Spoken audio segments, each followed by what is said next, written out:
haven't shared in a while, but I'm gonna share this as I was looking through my Josephus, the complete works. Anyway, I'm in chapter 3. This is 5.3.1, and the war of the Jews. All right, I'm gonna just read it. It says, how the sedition was again revived within Jerusalem, and yet and still the Jews they planned snares, that means traps, for the Romans. We know who the Romans are, the Edomites. How Titus also threatened his soldiers for their ungovernable rashness, right? Their disobedience. All right. I'm going to read through here, and I will read the note down there.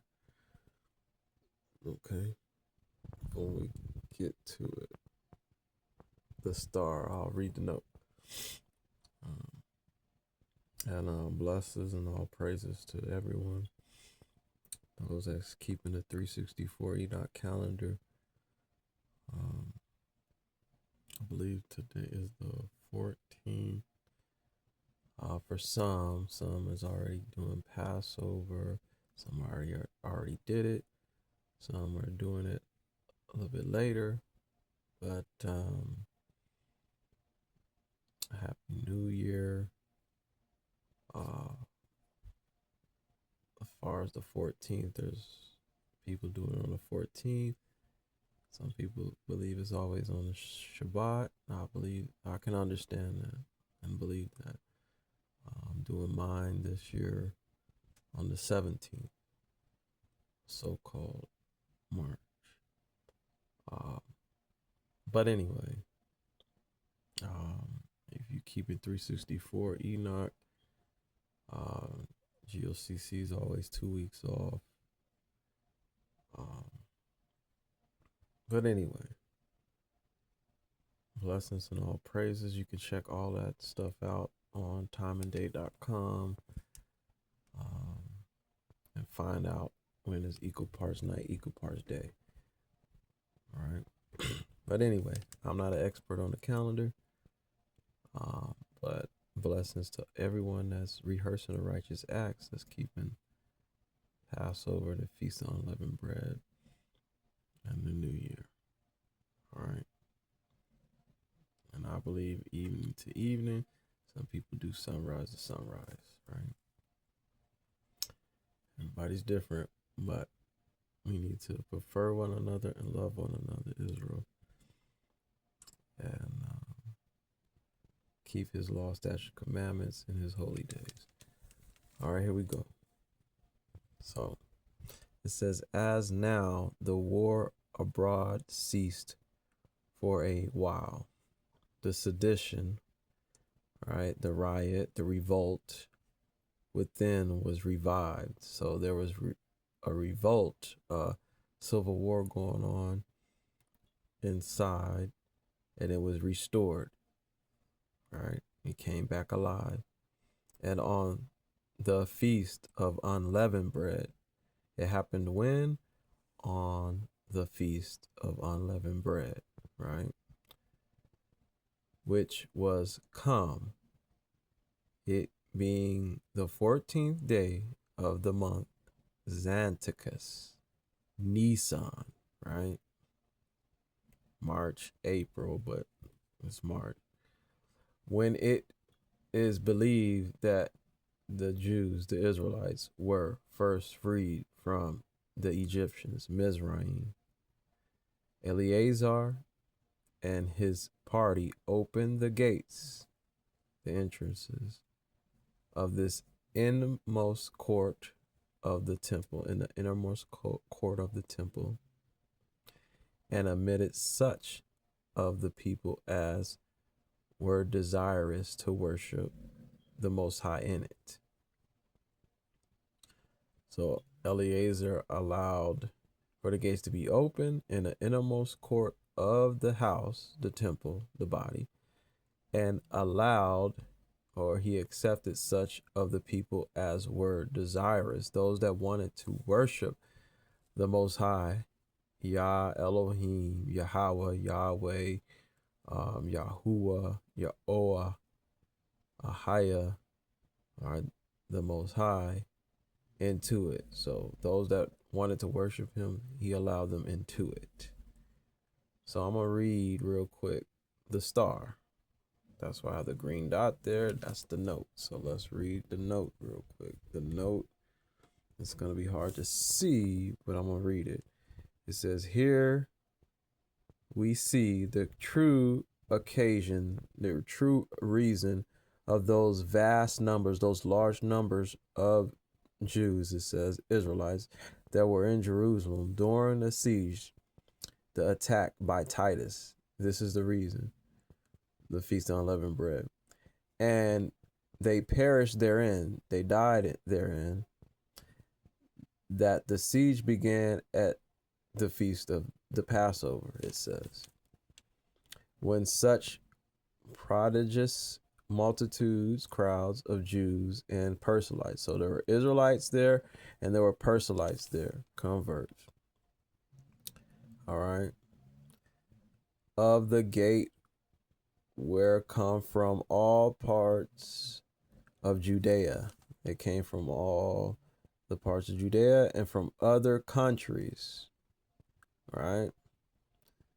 Foreigners. In order to celebrate, right? To acknowledge, to celebrate, to recognize, to enjoy, to party, that great festival, that great celebration. All right. It says, see note 693, Tacitus himself informs us that the number of men and women and children in Jerusalem when it was attacked by the Romans, as he had been informed, was 600,000. This information must have been taken from the Romans, for Josephus never mentioned the numbers of those that were attacked, says besieged. Only he lets us know that of the vulgar, carried dead out of the gates and buried at the public charges, fees, and was like number of 600,000. However, when Cestus Gallus came first of the siege, the attack, that sum, that amount in Tacitus, I have Tacitus, I just haven't opened it, it's still in plastic, is no way disagreeable to Josephus' history. So they go together. They agree. Though they were become much more numerous when Titus surrounded the city at the Passover.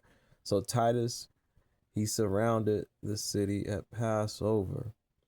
As to the number that died, it says perished during the siege, the attack, the war, Josephus assures us, as we shall see hereafter, they were, I think 100,000, I don't know this number, but 100,000 besides 97,000 captives, slaves.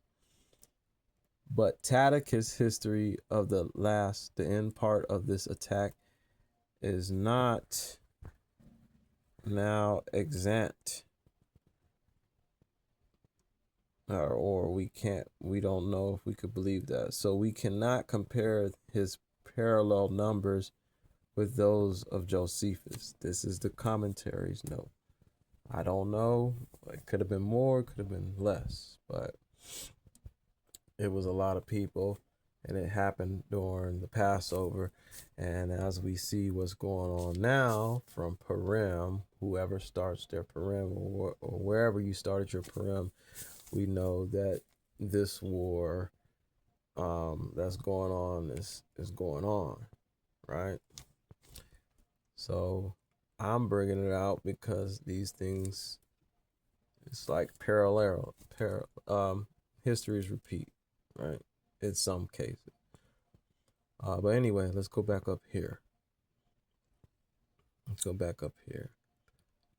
It says here, let me go back. Let's go back. As now the war abroad ceased for a while. It stopped for a second, right? So sometimes they'll be like, we're going to cease fire, and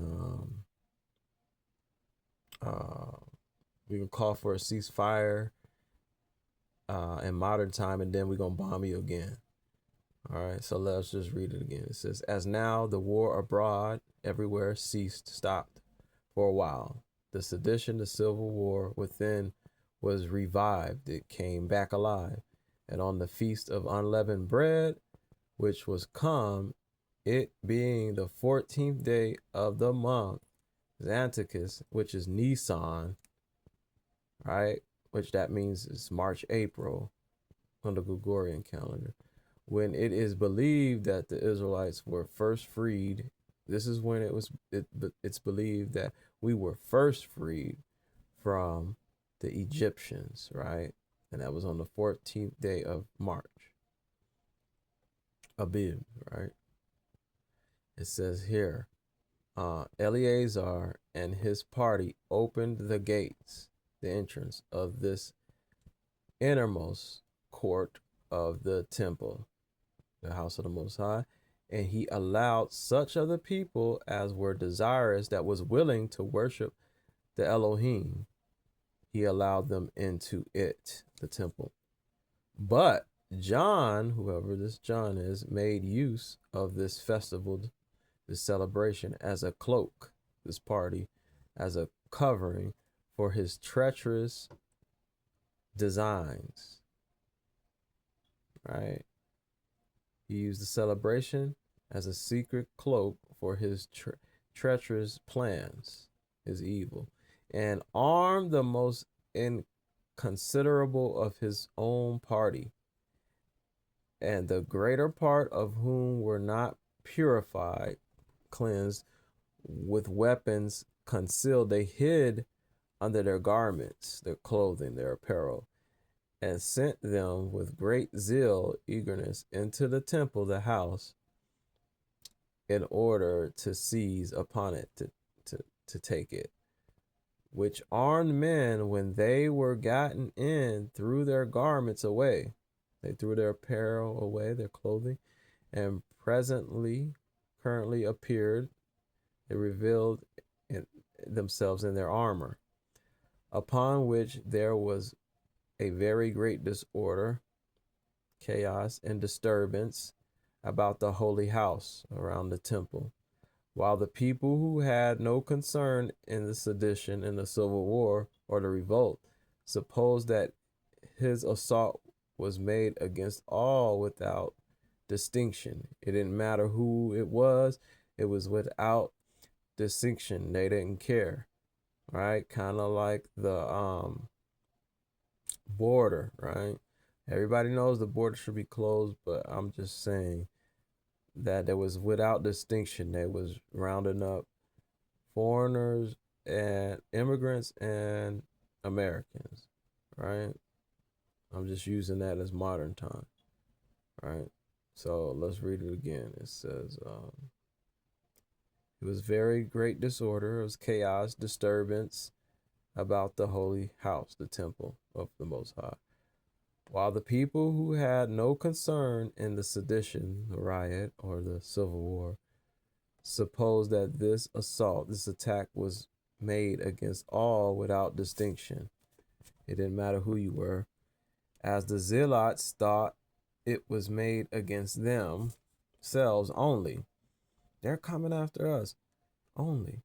So these left off guarding the gates. They left off protecting the gates any longer. They didn't care, and leaped down from their battlements on their stations before they came to an engagement and fled. They ran away into the subterranean. Subterranean is that caverns, so tunnels, underground tunnels of the temple. So um, these they fled before they came to an engagement to fight, and they ran away into the subterranean, the lower parts of the caverns of the temple, or the tunnels that they made. And while the people that stood trembling, shaking at the altar and about the holy house, the temple, were rolled on heaps together and trampled upon. They stepped upon each other like a stampede, and were beaten both with wooden and with iron weapons without mercy. And such also as had differences with others, they killed many persons that were quiet. They didn't want to speak out. And out of their own private enmity, hate. Hold on. Okay. Hate, enmity, and hatred. And as if they were opposite to the seditious, like they were different from the rioters or the revolters, the like Civil War.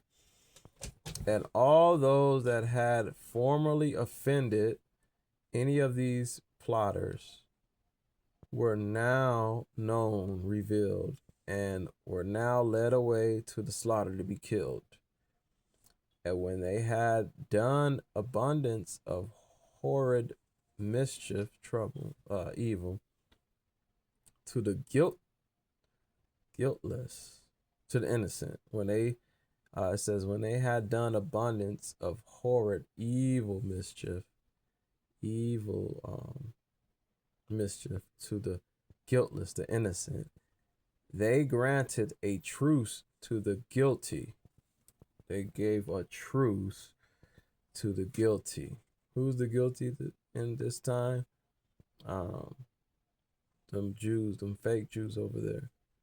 And the Palestinians, that would be the guiltless, the innocent. But they're committing genocide. But anyway, and let those go off that came out of the caverns. Right? Those that went in the caverns, they went underground, they went below, they went in the tunnels, right? It says, these followers of John also did now seize. They took upon this inner temple, the inside of the temple, the house, and upon all the warlike engines, the technology, the weapons therein. And then they went on to oppose Simon. And thus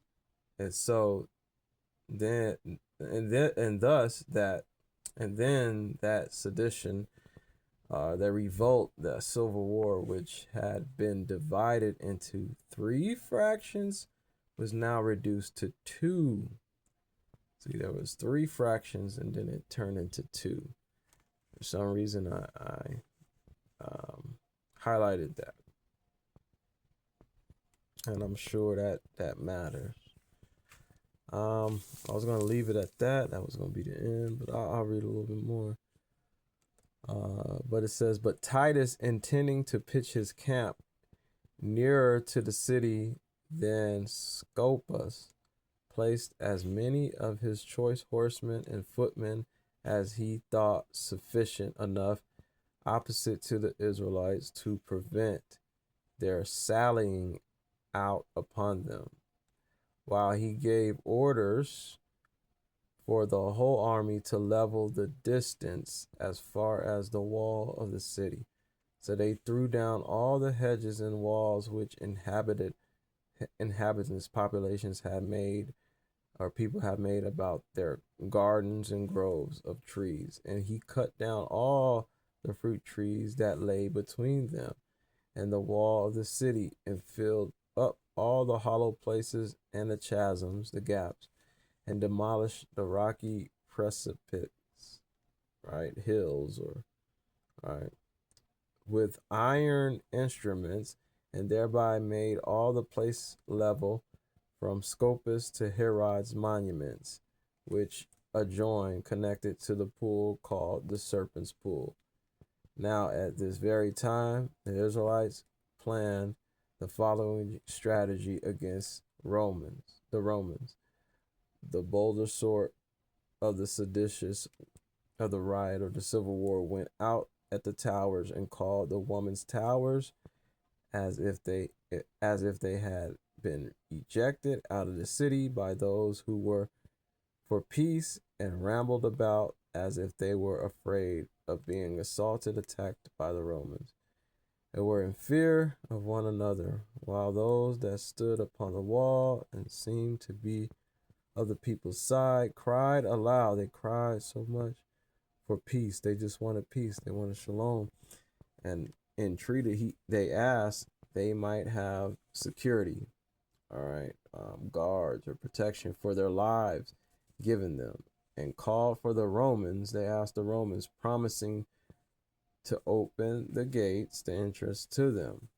And as they cried out after that way, they threw stones at their own people, as though they would drive them away from the gates. These also pretended that they were excluded by force, and that they petitioned those that were within inside to let them in, and rushing upon the Romans continually with violence, fighting, they then came back and seemed to be in great disorder, chaos.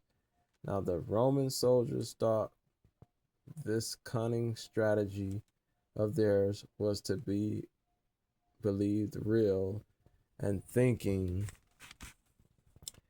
they had the one party under their power, right? The Democratic Party, maybe, or I don't know, but it sounds like civil war, right? And we're seeing a lot of that, of our own people, Democrats and Republicans fighting each other. But and this is talking about, like I said, divided into three fractions, was now reduced to two.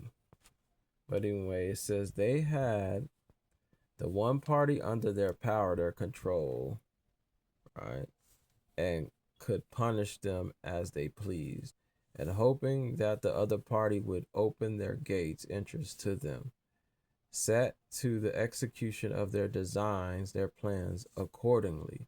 But for Titus himself, he had this surprising conduct of the Jews in suspicion.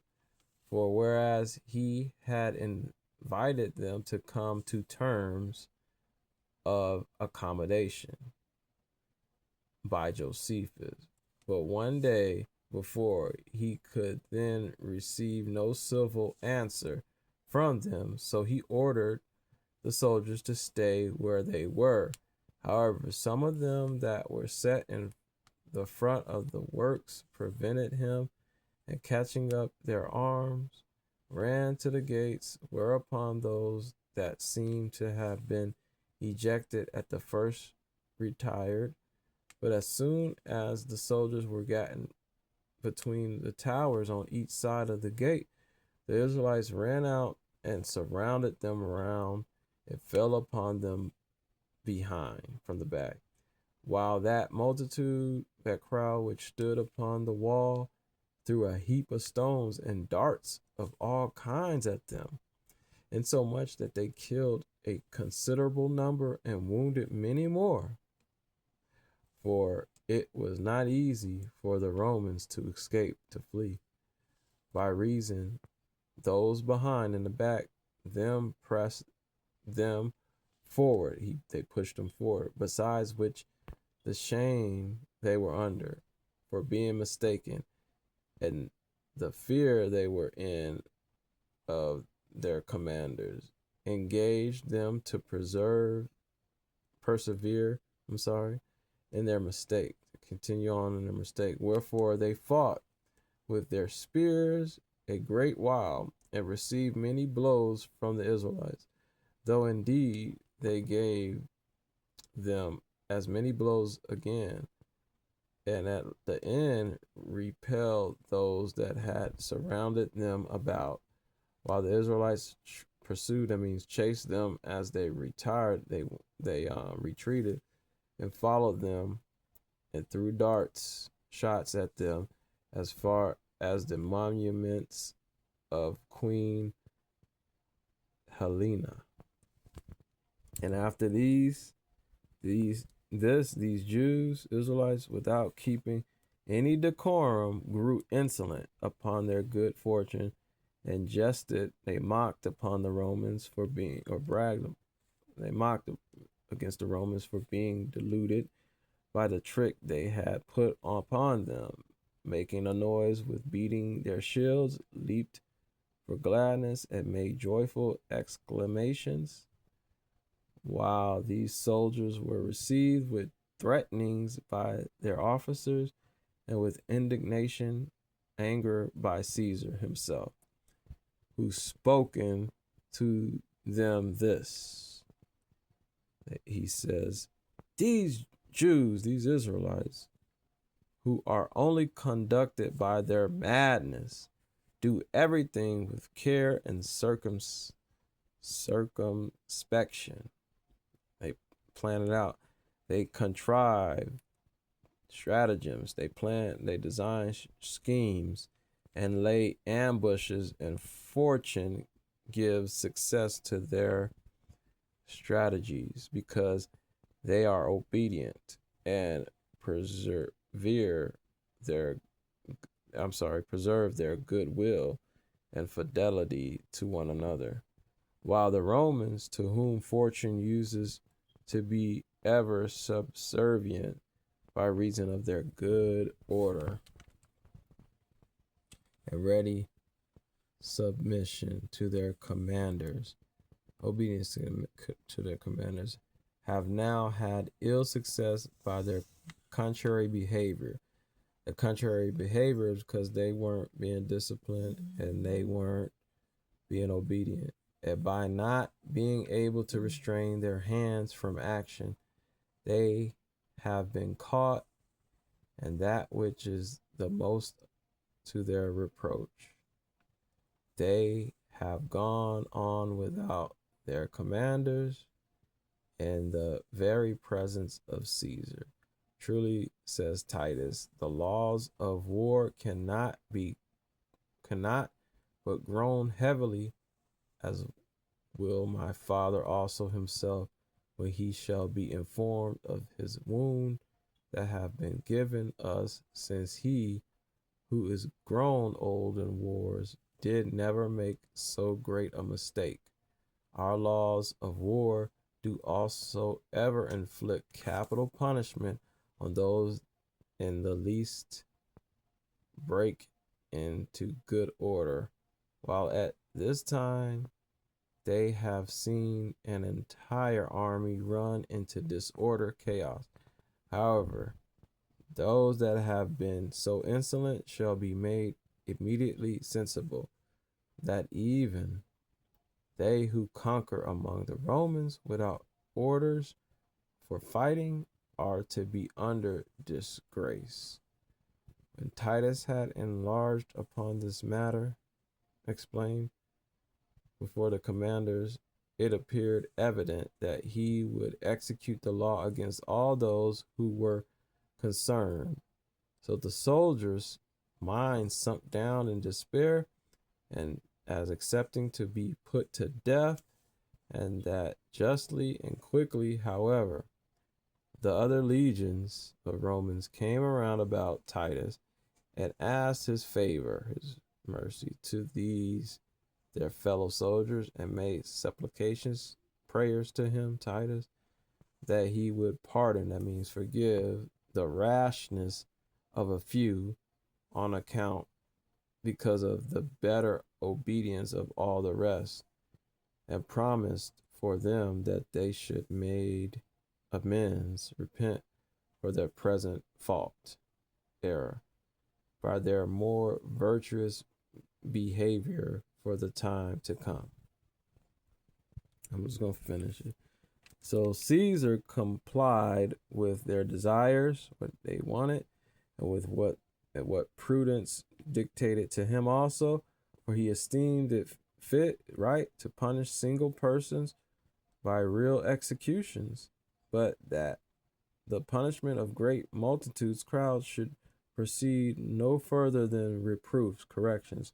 So he was reconciled to the soldiers, but gave them a special charge, right, command or fee, to act more wisely for the future.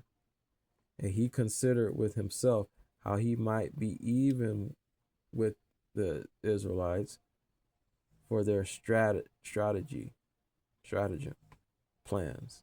And now, when the space between the Romans and the wall had been leveled, which was done in 4 days, and as he was desirous to bring the baggage of the army with the rest of the multitude that followed him safely to the camp, he set the strongest part of his army over against that wall, which lay on the north quarter of the city, and over against the western part of it, and made his army 7 deep, with the footmen placed before them and the horsemen behind them, each of the end in 3 ranks, while the shooters stood in the midst in 7 ranks. And now, as the Jews, the Israelites, were prohibited, stopped by so great a body of men from making sallies, fighting upon the Romans, both the beasts that bear the burdens, the animals, and belong to the 3 legions, and the rest of the crowd marched on without any fear. But as for Titus himself, he was but still about 2 furlongs distance from the wall, and at that part of it where was the corner, and over against the tower which was called Physfinus, at which tower the compass of the wall belonging to the north bended and extended itself over against the west. But the other part of the army fortified themselves at the tower called Hippicus, and was distant far in the like manner, but 2 furlongs from the city. However, the 10th legion continued in its own place on the Mount of Olives.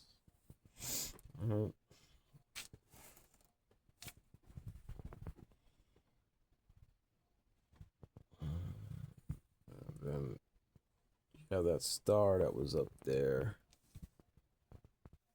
The star right here. Something about the corner. It says, here was the gate called Gate of the Corner in 2 Chronicles 26 and 9. If you want to find out about that. The description of Jerusalem. I'm not going to read the whole thing. I don't read the little part. It says the city of Jerusalem was fortified. It was protected with 3 walls on such parts as were not surrounded with unpassable valleys. For in such places it had but 1 wall. The city was built upon 2 hills, which were opposite to one another, and have a valley to divide them in half, at which valley the corresponding rows of houses on both hills ended. Of these hills, that which contains the upper city is much higher, and in length more direct. Accordingly, it was called the Citadel by King David. He was the father of that Solomon, the wise man, who built his house, it says temple, at the first. But it is by us called the upper marketplace. But the other hill, which was called Arca, or Acra,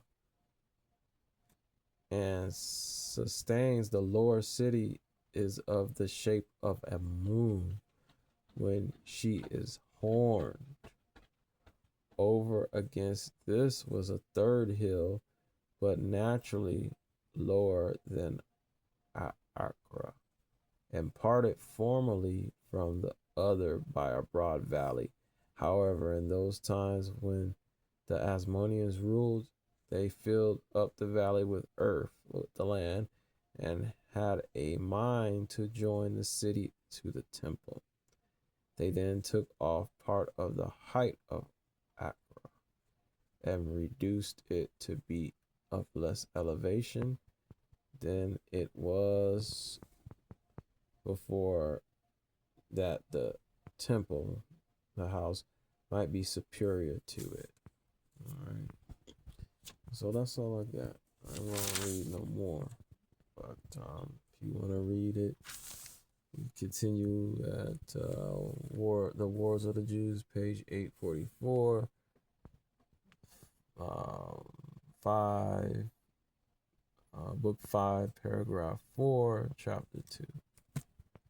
All right, shalom.